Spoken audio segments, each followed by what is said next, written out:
도교통부는 전동 킥보드 대여 업체와 협의를 거쳐 보행자에 대한 배상 책임을 담은 새 보험 표준안을 내놓았습니다.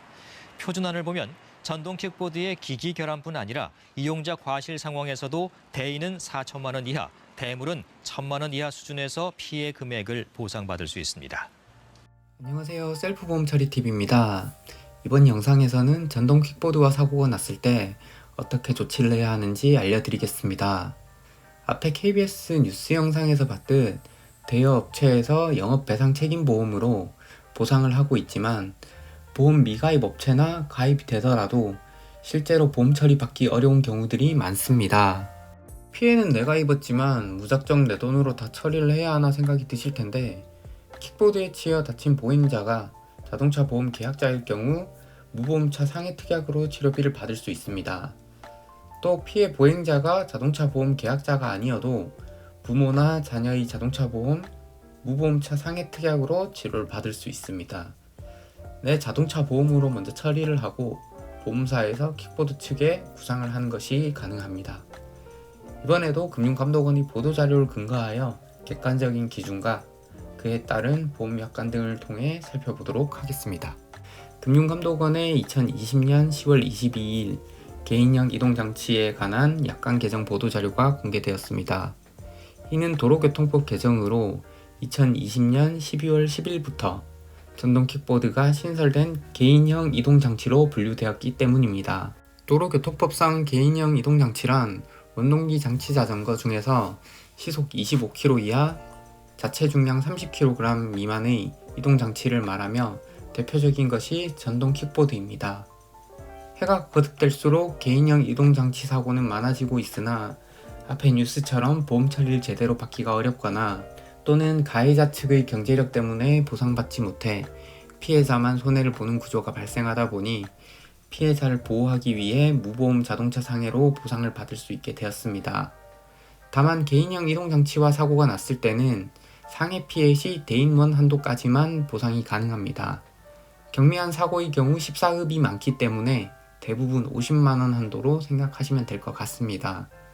참고사항을 보시면 서로 해결이 잘 되면 좋지만 그렇지 못할 경우에 내 보험사를 통해 처리하고 보험사에서 가해자 측에 구상을 하는 것으로 설명되어 있으며 보상받을 수 있는 범위는 배우자, 자녀, 김영피보험자의 부모, 배우자의 부모까지 가능합니다. 여기까지는 금융감독원 보도자료였고 보험 약관을 통해 조금 구체적으로 살펴보겠습니다. 일단 약관의 무보험 자동차에 대한 설명에서 개인형 이동장치가 신설되었습니다. 보험 약관의 무보험 자동차에 의한 상해는 개정 이후 다음과 같이 변경이 되었습니다. 이 설명에서 중요한 건 피보험자가 운전 중 사고 시에는 뺑소니 사고 시에도 발생 유무한 블랙박스 영상 등으로 입증하면 가해자가 확인되지 않아도 보상이 가능하지만 보행 중에 전동 킥보드에 부딪혀 사고가 났을 때는 가해자 확인이 안되면 보상을 받을 수 없습니다. 이는 개인형 이동장치의 경우 번호판이 없어 추적이 어려워 구상도 어렵기 때문으로 예상됩니다. 보상받는 금액은 개인형 이동장치의 경우에는 대인원 한도까지만 내 보험으로 처리받을 수 있습니다. 무보험 자동차에 의한 차량 손해 특약은 무보험 상해를 가입하고 자차가 가입되지 않은 경우에만 가입이 가능한 특약입니다. 자차가 있을 경우에는 자차로 처리를 하고 자차 담보를 통해 구상을 진행하기 때문에 이 특약이 필요가 없기 때문입니다. 무보험 자동차에 의한 차량 손해 지원 특약은 겉으로 봤을 때는 자차 같지만 보상 처리를 받는 것은 대물 처리 받는 것이랑 동일하게 처리되므로 렌트를 사용하거나 렌트를 사용하지 않으면 교통비를 지급받는 것도 가능합니다. 그리고 이러한 처리 금액이 가해자 측에 구상이 들어가게 됩니다. 만약 이러한 구상이 전동 킥보드 쪽에 들어갔음에도 불구하고 상대가 구상금을 주지 않는다면 보험사 측에서는 소송을 진행하게 됩니다.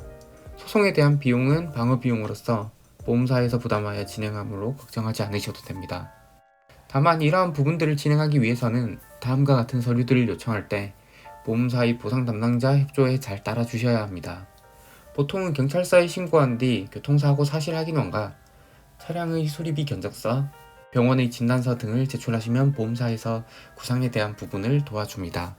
무보험차 상해와 무보험 자동차에 의한 차량 손해의 경우에는 특약을 추가하여도 금액이 굉장히 적게 들어가기 때문에 꼭 가입을 하시는 걸 추천드립니다. 이렇게 킥보드와 사고가 났을 때 내 자동차 보험으로 처리하는 방법들을 확인해 봤습니다. 전동 킥보드 사고가 증가하여 도로교통법상 오토바이와 똑같은 수준으로 주행 가능 연령과 면허, 음주처벌 등이 강화되었지만 전동 킥보드는 오토바이와 달리 의무보험 가입을 하지 않는 것이 가장 큰 차이입니다. 법원에서 판결은 전동 킥보드 사고에서 전동 킥보드 의무보험 가입 위반에 대한 판결이 나온 적도 있습니다.